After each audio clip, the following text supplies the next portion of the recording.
Welcome to The Ride. Life, Work, and Wealth podcast with your host, Kris Dureau. Years ago, Kris was a firefighter and a paramedic and witnessed many people not getting another tomorrow, and it shaped who he is now as a financial strategist. Kris doesn't just help people plan for a secure tomorrow, he helps them plan for a better today. Kris lives in Burlington, Ontario, and is an investment advisor at Three Hats Financial, a trade name of Harborfront Wealth Management, an IROC dealer. Let's get to it. We all know that time flies, but never as fast as when your kids are growing up and suddenly you're looking at college costs, which can be significant. Welcome back. I'm Patrice Sikora with your host, Kris Dureau. Kris, how many children do you have? I've got 3. And are you looking at college? Yep. I started as soon as the first one, which is now 13, is born. We started saving right away. Wow. Yeah, because when it comes to saving for kids' education, many times couples they'll delay it since they have the newborn and they figure, hey, we have a whole bunch of time to start saving. Yes, you do. You think you do, yes. You think you do. And then they'll justify by like holding off or basically like, you know what?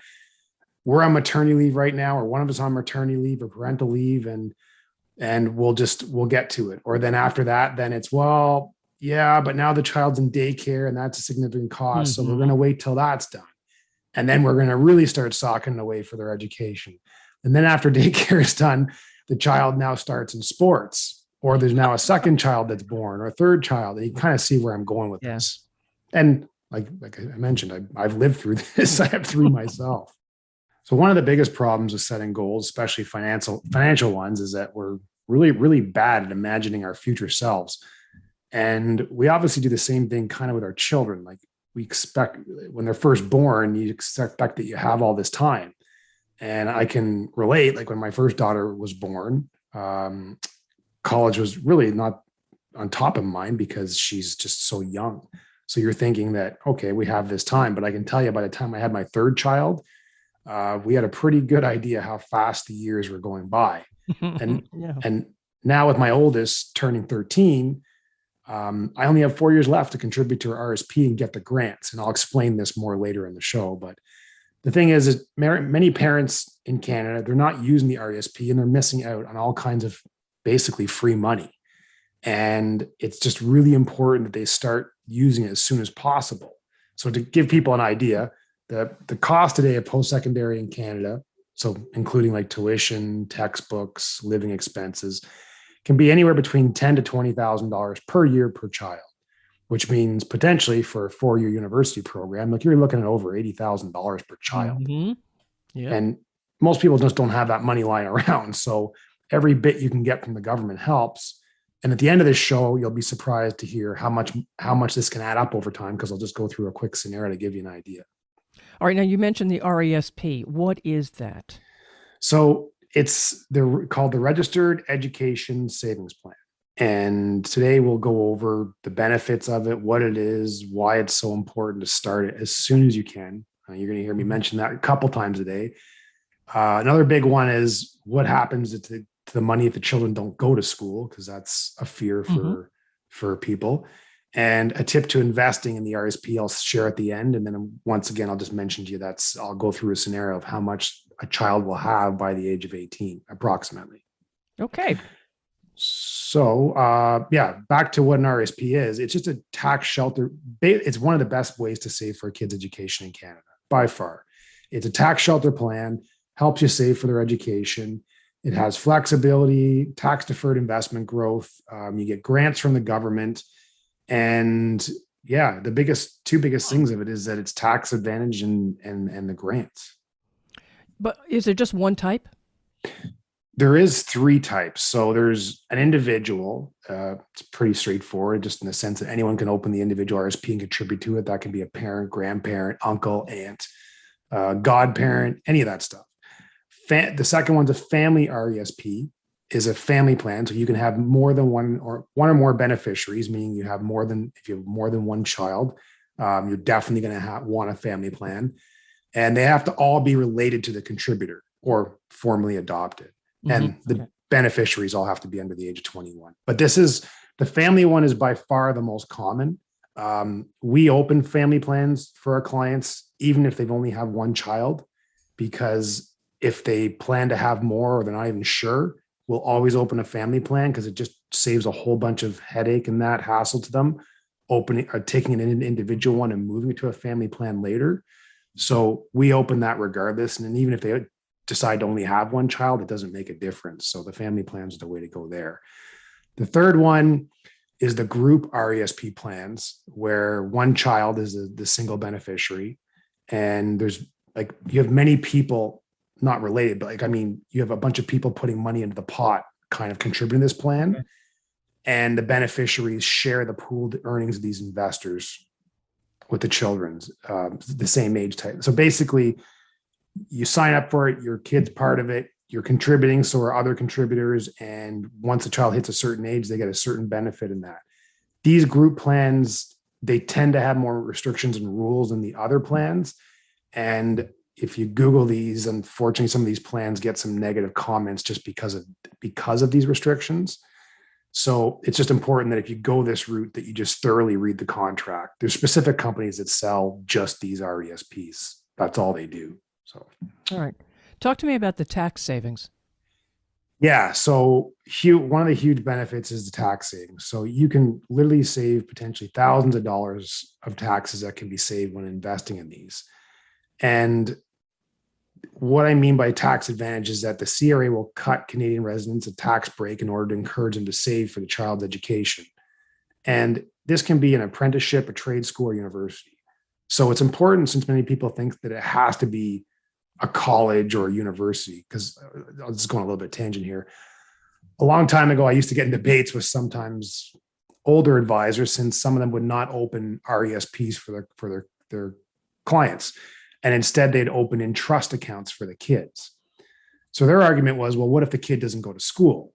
And then I would say, well, it doesn't just have to be a university or college. It can be used virtually for basically all educational institutions that have been accredited by the provincial or federal government. So that's a huge list. Like as I mentioned before, it can be trade schools. It doesn't just have to be university or college. It could be dance school, religious institutes, chef schools, many more. So you can even go to school out of country and use the RSP. And that's why we would have those debates. And if the parents just open an in-trust account for the child, that's fully taxed. And the kids and parents now miss out on all kinds of savings because this is tax sheltered. That's a huge difference.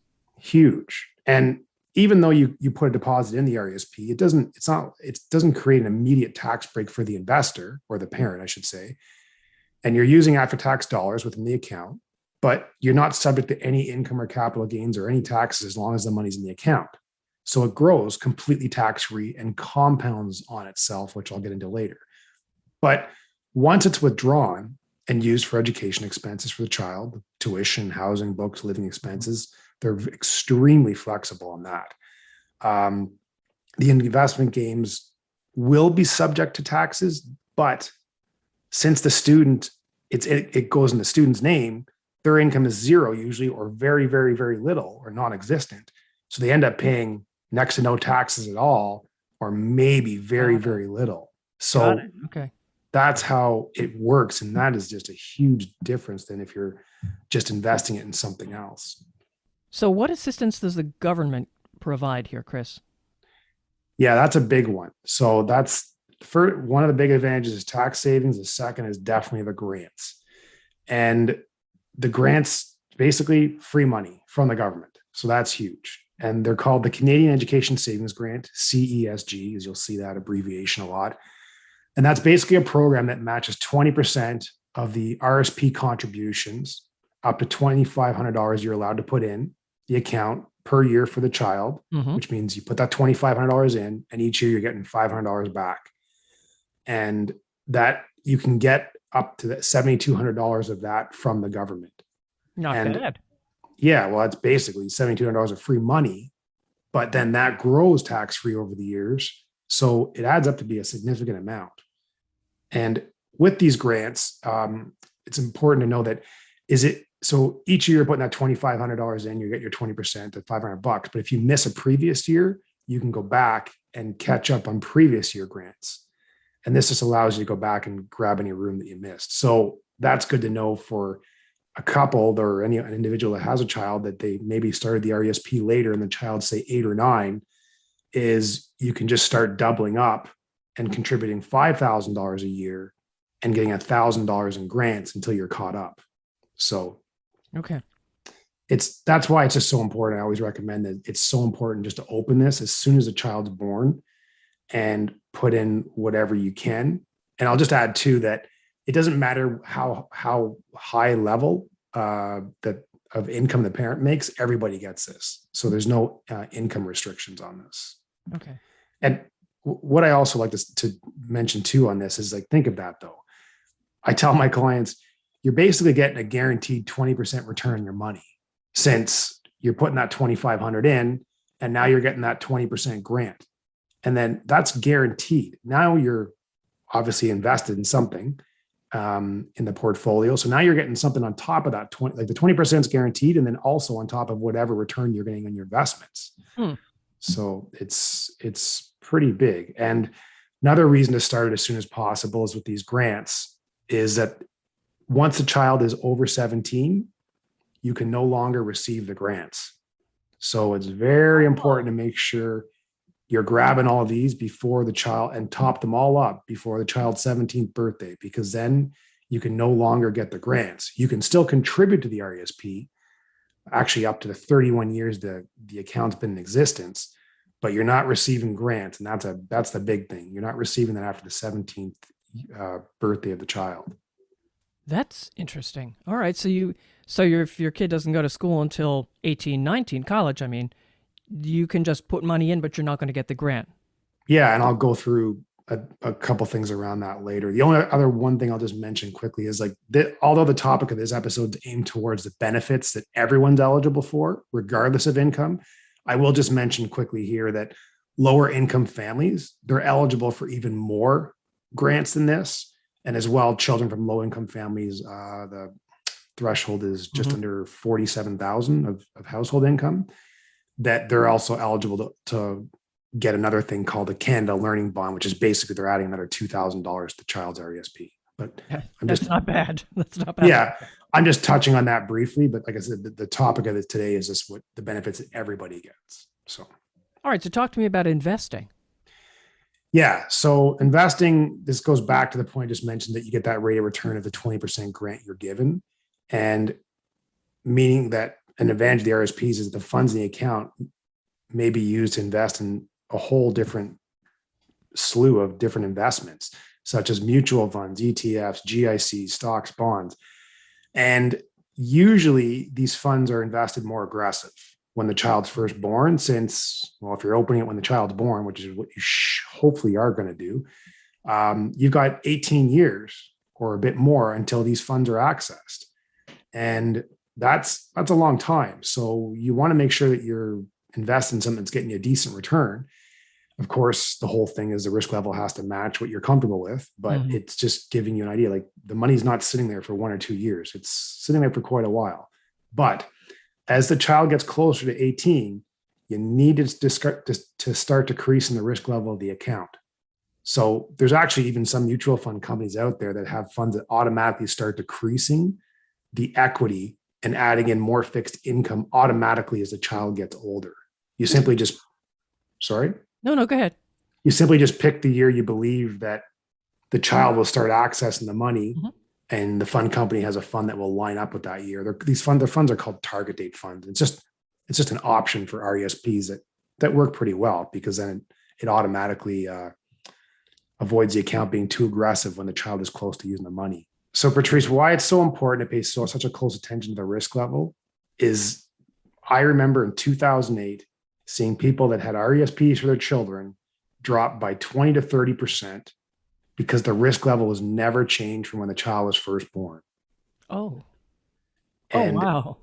Yeah. And I just remember seeing we had some people coming into our office and that were clients at other institutions, and it just wasn't followed up, unfortunately. And Some of them were pretty upset because it just never got changed. Now, whether they changed advisors, didn't have an advisor, there was a whole bunch of different scenarios. The problem is now the child's planning to go to school that year in 2008, 2009, and now a huge chunk of the RSP is wiped out. And the difference here is like a retiree. If that happens to a retiree, they can continue to work part-time, or there's other delay retirement. Of course, with proper planning, we're going to advisor. Hopefully that doesn't happen to a retiree as well, but they just have more options. They have more time to wait. The difference, the child going to school, is they don't have options to wait and they don't have options to wait for the portfolio to recover because they need the money right now. And if their program is only 2 years, 3 years, however long, and they don't plan to do more school after that, they need to get the money out of the RSP to make sure they get all the grants. Because if they wait too long and then don't take it out and then now don't finish school, you'll now lose those grants. So the takeaway point from here is the risk level really needs to be discussed and adjusted as the child gets older. Wow. All right. Are you doing this for your kids? I'm assuming you are. Do they know it? Yeah. That is also a very good benefit of doing this, is it sets a good example. So all three of my kids know that we have money set aside for their education fund. The oldest one, now that's into shopping and clothes and all that, now tends to ask what the value of it is. And it's just to each their own, or to each their own parents. I choose not to tell them the value that's in there because they're just learning about money and things like that. And I just don't, it's just a thing. They know it's there. It's great. It teaches them about the value and importance of education. It shows them that we value their education and that we're investing in their future. And it just encourages them to see as school as being very important. So they know it's there. And we have many chats about what the money is for. And this is just fantastic because they know, like, the next phase after high school is college or university, because we just have these chats. And when we talk about this and the education, the funding we have set aside for their education, it just opens up the discussion around this topic with all three of them. Even the youngest one at 7, like, well, I don't know what I want to be yet. And I'm like, well, don't worry about that. Some people don't know what they want to be till they're 40. Yeah. But it's just cool having those chats and those discussions around it. And it's kind of just, like I said, they just know that after high school, that's the next stepping stone, and that we take it very serious. And for things that we know that are going to cost a lot of money, we're putting a little bit of money aside now. And I explain to them that how the growth works and all that stuff. So it's just neat that those discussions are coming up. So that's a very big benefit for sure. Now, you mentioned this, you touched on it earlier, but what happens if your children decide they don't want to go on to college or university? Yeah. So we get that asked a lot. And the good news is nowadays you're probably seeing that a lot less than 10, 20 years ago. And that was probably why, that's, like, as I mentioned before, some of those older advisors had fears that the kids wouldn't go to school. But there's just a lot more options that you can use the RESPs on, as I mentioned before. And well, it's just simple. You see the stats. There's just more kids doing post-secondary something after high school than there was 20 years ago. So the good news is there's 3 options about here if the kid doesn't go to school. So the first one, the account can easily be transferred to a sibling. So as long as the child that is still, so say you have a family RESP and the older child's like, you know what, I'm not going to school. If the younger child still has grant room available, they haven't maxed out all their grant room, you can simply just transfer that RESP room and that over to the younger child or children still in the family RESP. And we literally just did that for a client 3 weeks ago. So that's the best option because nothing's lost, no grants or anything. Next option is, okay, maybe your youngest child now doesn't want to go. There's no more children left, or you only have one child and you're the parent, they call you the subscriber. The parents are the subscriber, the kids are the beneficiaries. You can now transfer the accumulated income to an RSP, tax-free, up to $50,000, but you have to have that RSP contribution room available to you as the parent. Now, of course, your financial institution is going to take the grants and the earnings on the grants and give them back to the government because obviously you can't keep those. They're not meant to, your kid doesn't go to school and now you pad up your RSP. But the good news is the other amount just will transfer to your RSP without tax implications. The third option is you just basically close the RSP out. And although the amount that you contributed, your dollars that you originally put in, won't be taxed, the plan's accumulated earnings will be taxed as income at whatever your effective tax rate is. But there's now, this is important, a lot of people don't get this, there's now an additional 20% tax on that, which that can be significant. Think if you're in a 30% tax bracket, on top of that, that's 50%. Now, if you're higher than 30%, you're paying over 50%. And the 20% tax is basically, it's in place to offset the benefits from the ability you've deferring to defer this income for the last 20 years. So the good news is there's options. They're not, and once again, I'm talking with this about the family and the individual RESPs. Group RSPs are a bit different. You have to check the language in that contract. But for the family and individual RESPs, yeah, there's options to get your money back if the child does not go back. Now, disclaimer, when closing the RSP, you want to or transferring the eligible funds, you want to make sure that you fully assess your financial situation and understand the tax implications. But what's really important too is before deciding on what option to do here, you got to make sure that the kid or kids are not going to go to school. And we just all know that kids tend to change their minds. So if you think this could be the case to your child, just don't make any quick, rash decisions, because thankfully you can keep the RSP open for 36 years. So it gives you a long buffer there on how long you can keep it open. All right, that was going to be my next question. Suppose the kid wants to take a year off between high school and college. You're still good? Yep. No, absolutely. Where we've just had the hurdles is when a kid does that, they want to go traveling or something for a year or find themselves within the year, and they come back and they're like, you know what? Now I don't want to go to school and I'm not going to go to school. And then it sits there for a while. Well, if that's your youngest child or only child, after a while, then you'll have to look at the options. You just don't want to be too quick to do it. Yeah. Okay. And basically, I want to just touch on a couple of things here. So it gives you obviously plenty of time to convince the kid if you have the 36 years.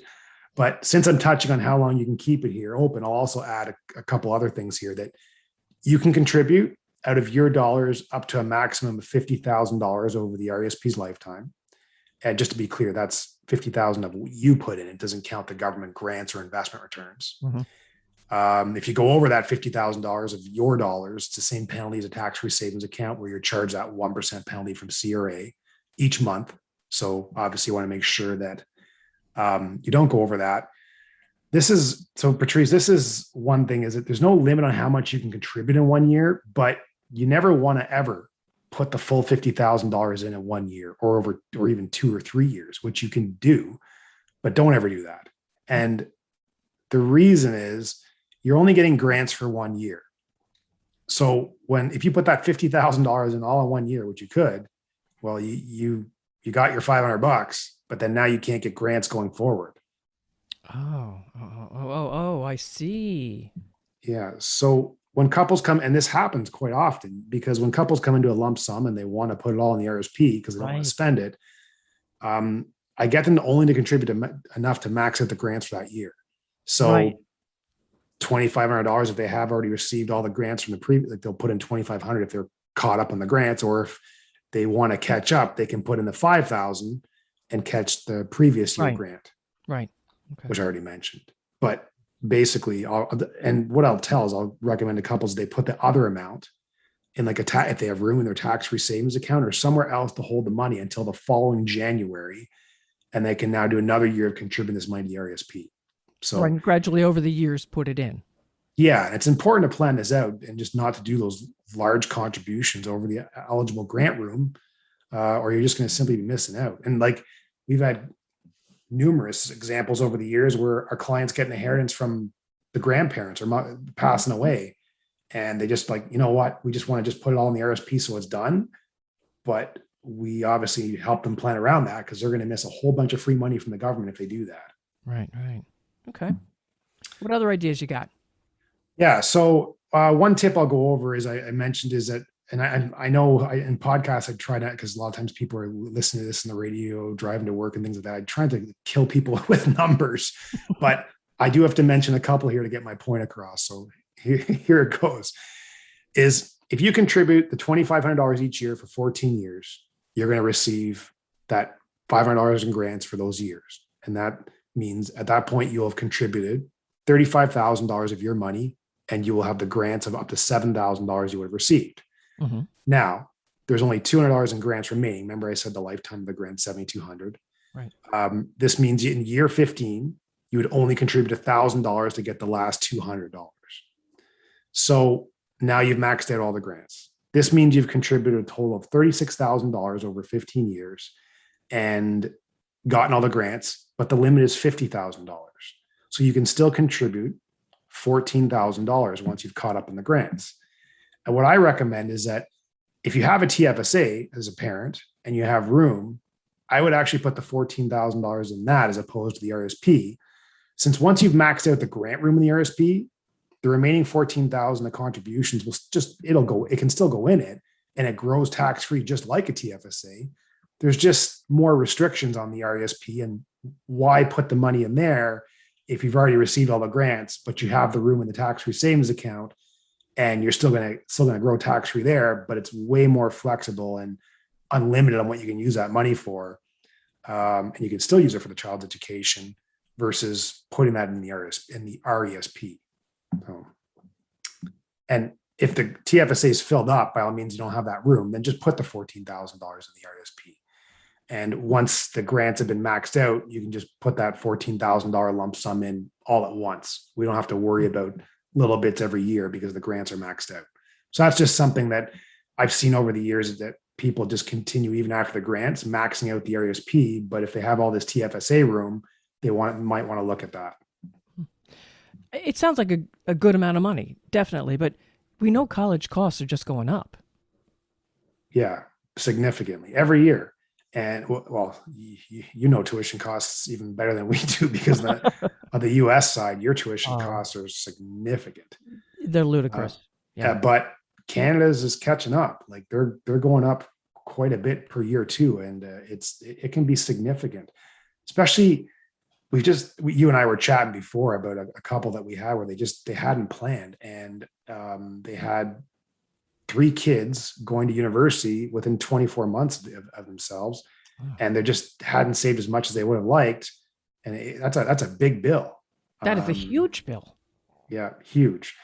So let me go into this then, is that I'll mention, to give people a rough idea, the numbers of it. Okay, this all sounds great, but what would that look like? Now, of course, there's so many factors, but I'll give a conservative projection here. So basically, how much are you going to have by the time your child's 18? So I just mentioned you contribute $2,500 a year for 14 years, then $1,000 in year 15. You've put in $36,000 out of your pocket, your money. Mm-hmm. The government's put in $7,200 in their grants because you max that out. Each year, that money keeps compounding tax-free, which we've talked about. And now after you've made that final contribution in year 15, you're going to let the money sit for 3 years because most kids obviously aren't starting post-secondary till 18. So let's assume a 6% return every year, which is a relatively conservative projection for an investment that long-term. I'm not going nuts here on the return. And of course, that can change depending on your risk level, but I had to just pick a simple conservative number. So I picked 6%. Mm-hmm.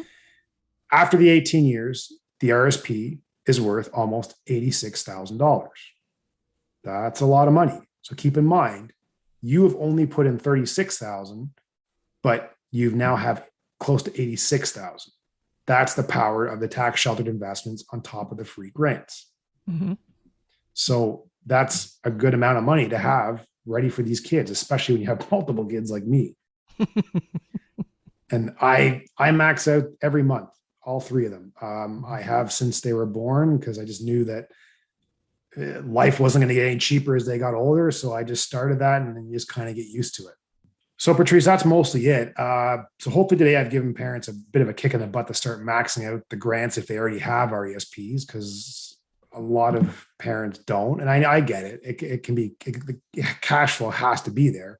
It's just sometimes people just tend to forget it. And a lot of time you just want to set this in autopilot and get it going. Anything. If you can't do the $2,500 a year, that's fine. Just put something in it because you're getting 20% grant regardless. Hopefully I've convinced how important it is to new parents that they want to open a RESP right away. And you don't have to know exactly what college your first grader is going to go to and exactly what the tuition is going to be. Just don't pretend that 18 is a long ways off, because I'm telling you, it's not. So you better start saving as soon as you can. And there's no better vehicle for a kid's education than an RESP. And when new parents come to me, I always tell them there's 4 things you got to have checked off now that the little ones arrived. Will and power of attorney. 2, appropriate amount of life insurance. 3, they have to know the household cash flow. No more guessing. You got a little one to provide for. You got to know money coming in, money going out. And number 4, what we just spoke about today, the RESP. All right. So if people have questions, Kris, how can they reach you? You can just go through my website, book an appointment through there or email, and it's 3hatsfinancial.ca. And thanks for listening today, everyone. And this is a great idea, folks. I have kids that have children of their own now. I know they are planning for the bills that are going to come with the higher education, and they will be higher bills. We all know that. So thanks, Kris, for reviewing it all for us. For more episodes of The Ride, Life, Work, and Wealth, follow this podcast, and this episode in particular, make sure you share with friends who have kids because they can benefit.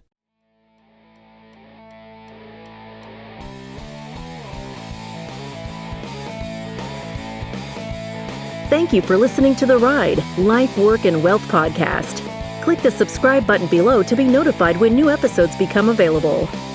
All comments are of a general nature and should not be relied upon as individual advice. The views and opinions expressed in this commentary may not necessarily reflect those of Harborfront Wealth Management.